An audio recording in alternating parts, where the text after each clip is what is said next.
Hello again to another Agakala React, and today we'll be watching 60s Space Age Retro Futurism, the future that never was, from Ultra Future. And I'm guessing some kind of, like those all predictions for future, what's gonna be happening. It's like, it always brings to mind that, the Back to the Future movie, we already passed the future part of it, and the same for Blade Runner. That was released in 1982. The Blade Runner was happening in 2019 and it's 2024.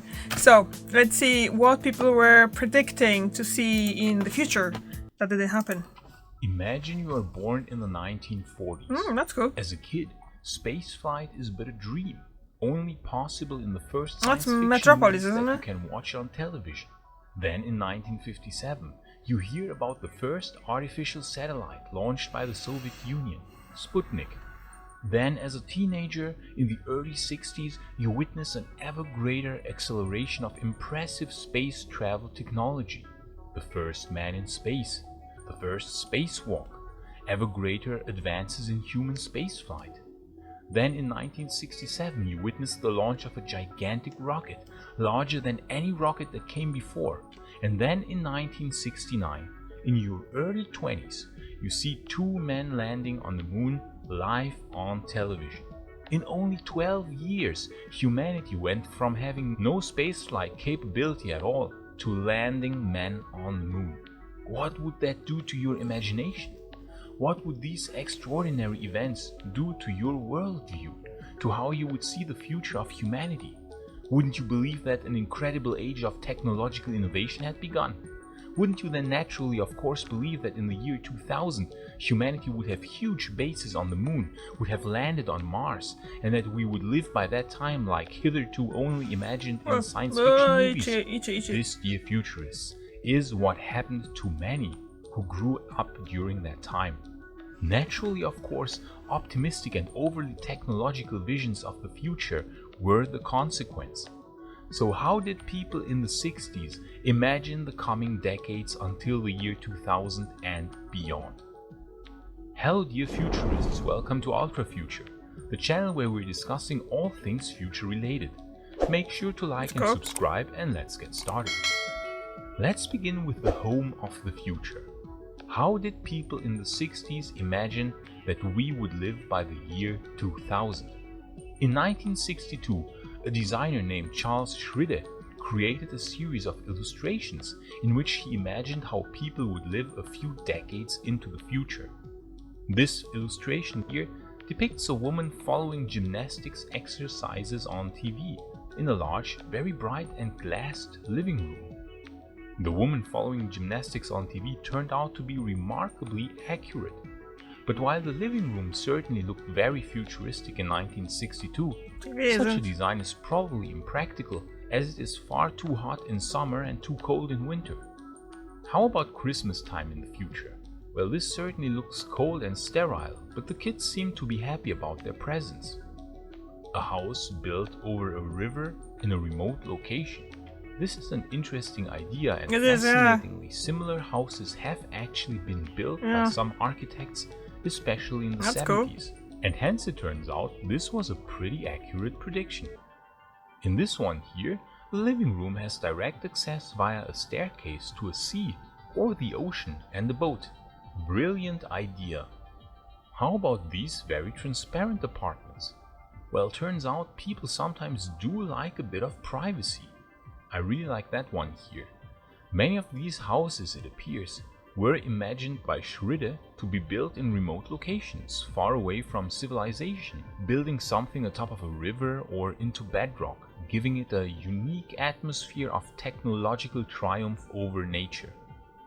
The TV is of course the central piece of the living room, and this indeed has still not changed. However, the size of future TVs was massively underestimated, as we now know. How about this extravagant penthouse? Well, similar penthouses do actually exist these days, so it is impressive to see how visionary the artist was with his imagination. Another glass house, very open in nature, and another one with an unusually small TV for such a large living room. but apparently the concept of very large TVs seemed difficult to foresee back then.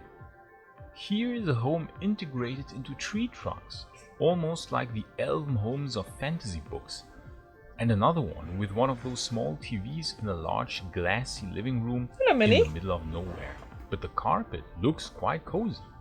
And here's one of a certainly rich couple standing on their terrace, the house being built into a steep mountainside with the Very high. glittering city far beneath them.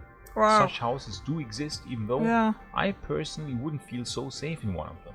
Not on the And of course, thing though. an underwater home must be included in the age where Jacques Cousteau made people dream about Millie. What would you underwater like? cities and humanity conquering not only space, but also the deep sea. And interestingly, such an underwater home as depicted here does exist, in a way. There are underwater hotels in Dubai or the Maldives, which allow you to have such an experience. So all in all, this is a pretty visionary series by Charles Schridde. Many of his visions actually came true. But of course, being in the 60s with the space race in full swing, how about our future in space? As you can imagine, these predictions were extremely optimistic, which is absolutely understandable, as it seemed logical that we would simply continue advancing as fast as from Sputnik to the first man on the moon. An Sure, only that was fast. 12-year time span. And of course, it was clear to anyone back then that we would soon have large moon bases as depicted here. Which is still a very realistic depiction, as opposed to this one here, which envisioned truly gargantuan moon landers that could bring very large and heavy payloads to the moon. Judging by the small size of the moon base, these two landers must be way over 100 meters tall. Here we see concept art from the movie 2001: A Space Odyssey. In 1968, when the movie was made, it seemed extremely realistic that we would have such a moon base by 2001. But it didn't happen for reasons which I discussed in this video here. And it also seemed very realistic that we would land on Mars by around 1980, which is depicted in this wonderful illustration. Two astronauts having set up scientific instruments on the red planet and their lander standing further away in the background. This here is one from the 1969 movie Moon 02, pressurized moon rovers standing around a taller version of the Apollo lunar lander. This is indeed how an early moon base might have looked.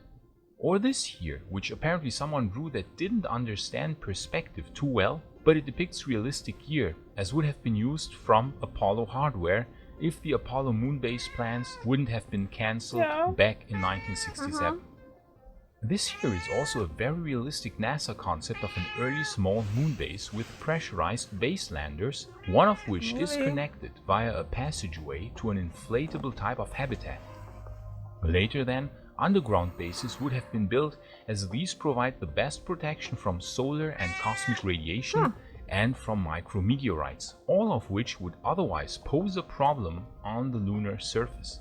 This is how our first moon bases most likely would have looked, if the timeline wouldn't have been messed up by idiotic politicians. This is an early Apollo moonlander concept. It is fascinating to see the evolution that it underwent. Here is the famous spinning wheel space station from 2001, another idea that seemed very doable from a 1968 perspective. But hey, come on, we got TikTok instead. That's also something, right?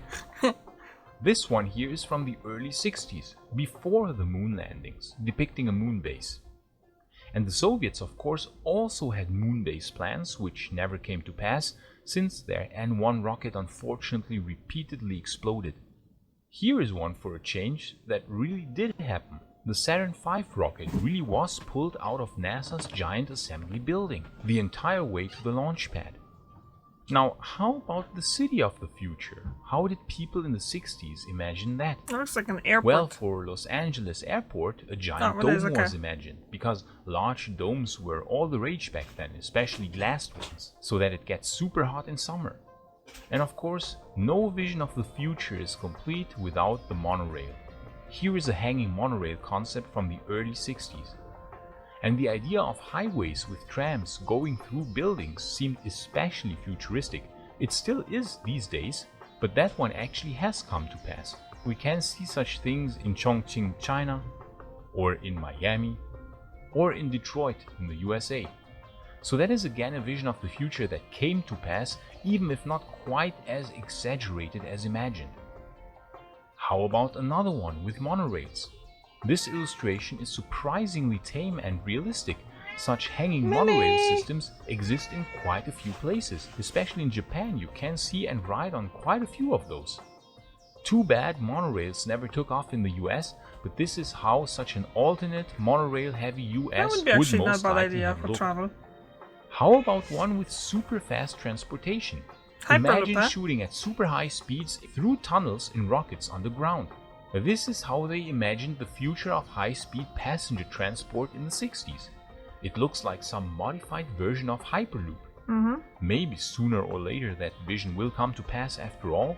Modified by early version of Hyperloop. It might not be quite as impressive and multi-layered as depicted here. Still though. But how about visions of the future from possibly the greatest visual futurist of all time, Sid Mead?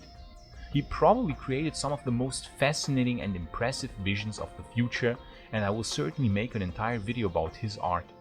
In 1961, then 28-year young Sid Mead created a series of illustrations for US Steel. And as with all of his illustrations, the imaginative power and graphical finesse displayed by him is next level. Here is some sort of entertainment room aboard a futuristic vessel, as he imagined it. Or this very outlandish looking crane here, with a backdrop of very tall buildings. It is clear that many of these illustrations depict a quite distant future, although maybe Sid Mead did imagine that humanity would make such incredible advancements until the year 2000. Here we see some futuristically designed vehicles and a boy trying to see through the mirrored glass of one. Here is another futuristic vehicle. This looks like some sort of race car. How about a nice vacation in the future? A vehicle directly connected to an inflatable tent with the wheels having rotated in order to transform them into a stand.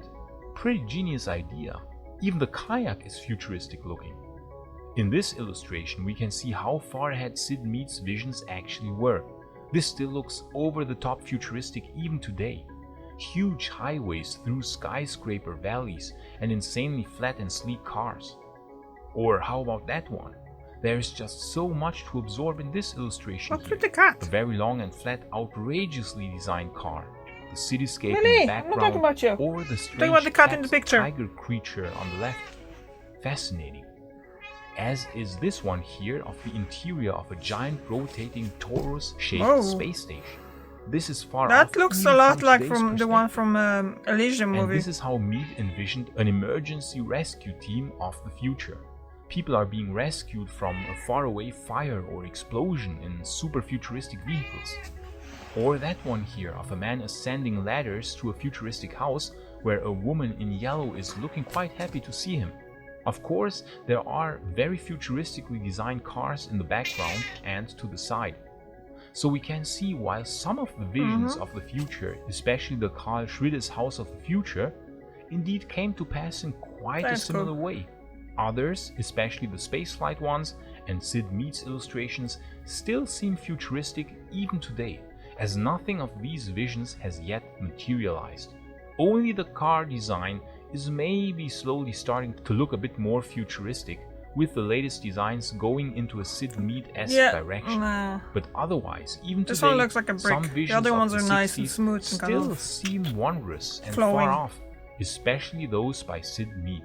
And still, some things of today can actually be considered futuristic by 60s standards. And even though the future that was imagined back then might take longer to arrive, I do think that it will arrive sooner or later in some form, and many of the things that we saw will materialize, even though probably not quite exactly as imagined.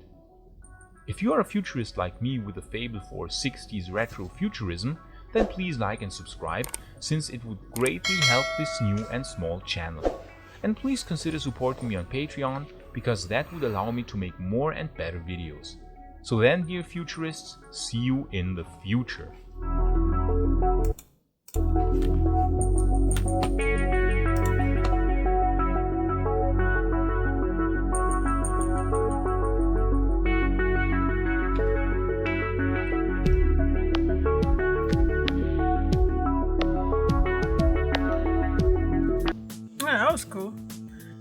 it's kind of sad that not everything come to actually happen. And then from other hand, it's kind of good that it didn't, because you know all those futuristic highways and stuff. It just shows like there's so many cars. You know, at least we didn't come to that as much as they were showing it. But in general, all that stuff was kind of cool. I don't have much to say about it. That was just cool. So thank you very much for watching. I'll see you tomorrow. Bye.